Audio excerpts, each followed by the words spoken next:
October 3rd, 2025, Luzon, Philippines. On Friday morning, Typhoon Matmo made landfall in the Philippines. While much of the world was still asleep, the Philippines woke up to the intensity and weight of the storm.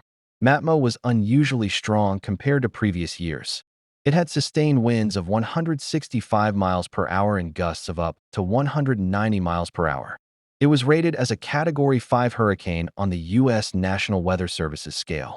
Coastal areas were submerged under massive waves of water, some more than 30 feet, 9 meters, high.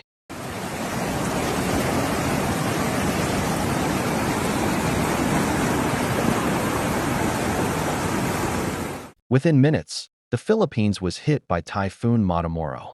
The capital Manila was put on lockdown, and by nightfall, more than 250,000 people had been forced to flee their homes. They were evacuated to shelters with only their meager belongings in plastic bags. Families lived by candlelight in makeshift shelters and houses. Fishing boats were tossed onto city streets, and cars were tossed like toys through flooded streets. In the days that followed, many homes became a place of vehicle drifting. People were forced to abandon their cars and wade through waist-deep water to reach safety. Power grids were knocked out, leaving millions in darkness and silence.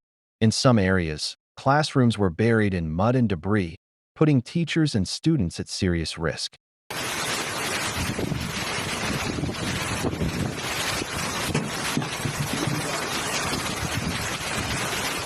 Hurricane Matmo is a prime example of a powerful, fast-growing storm. Sea surface temperatures in the western Pacific were measured about 3 to 4 degrees Fahrenheit above normal. That may seem like a small difference, but it can be the difference between a normal hurricane and a full-blown disaster.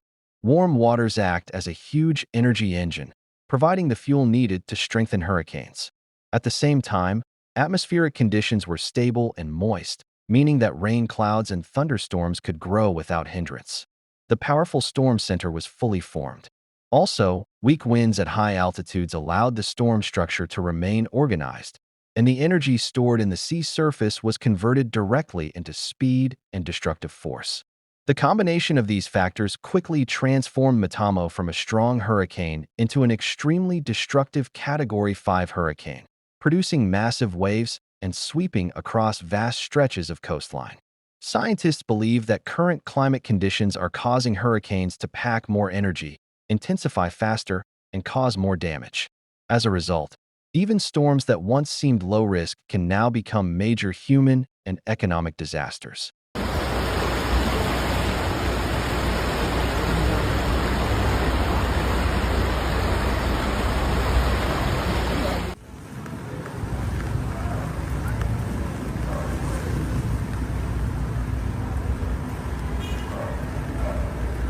When Typhoon Matmo hit northern Luzon, especially Cagayan Province, on October 3rd, 2025, its impact was immediate and unprecedented. Waves as high as 30 feet, 9 meters, crashed onto the shores, tearing fishing boats from their moorings and tossing them ashore like toys. Families in coastal villages had only minutes to escape. Those who couldn't clung to rooftops or floated in floodwaters. Parents carried their children chest-deep in water, and the elderly were rescued on planks or improvised rafts. Heavy inland rains triggered landslides and destroyed roads, and relief teams struggled to reach the affected areas with downed power lines, collapsed bridges, and devastating floods. More than 2 million people were directly affected, and hospitals were overwhelmed with the injured, many with only backup generators. Shelters from schools to gyms were overcrowded, and food and clean water ran out within hours.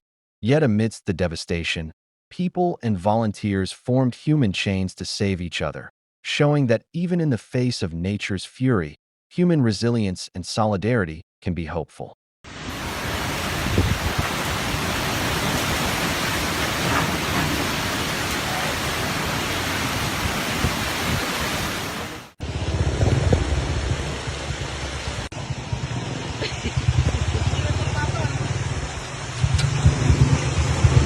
After passing over Luzon, Philippines, Typhoon Matmo resurfaced over the South China Sea, still a Category 4 storm.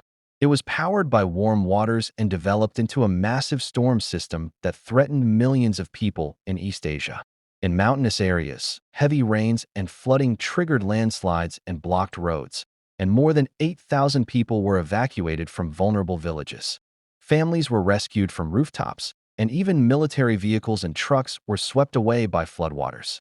In cities, authorities were forced to open more than 50 shelters, and debris from buildings poured onto the streets, while skyscrapers shook and windows shattered.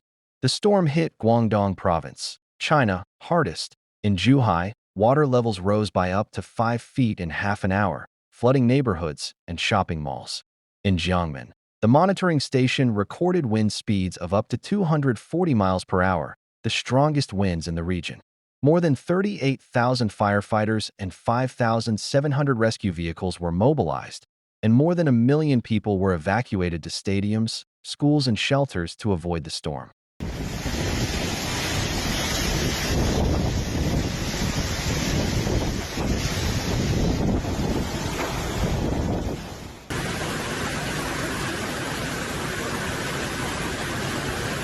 Even as Typhoon Matmo fades from satellite imagery and disappears from view, its effects and aftermath still linger across Asia.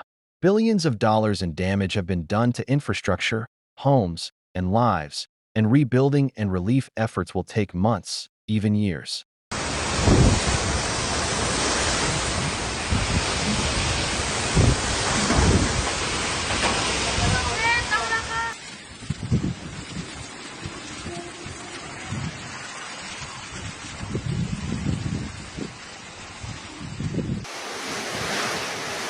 Marami yata ka magmamatayin.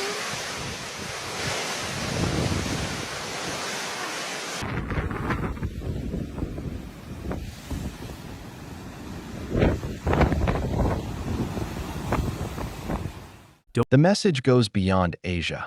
These threats could affect any coastline in the world, including the United States.